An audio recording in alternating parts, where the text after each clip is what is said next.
If you want to change font size in Windows 10 Explorer from small to big or big to small, then let's start the steps.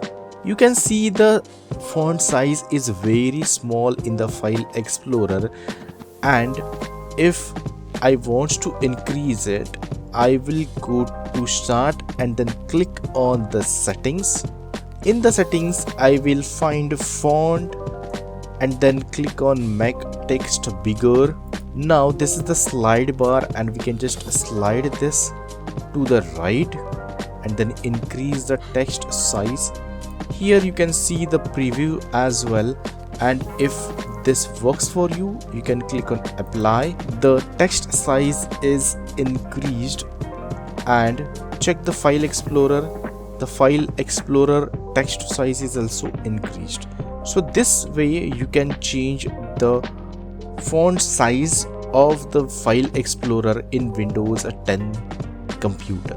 So that's it for this video. If you like this video, please hit the like button, hit the subscribe and press the bell icon to enable notifications for future videos.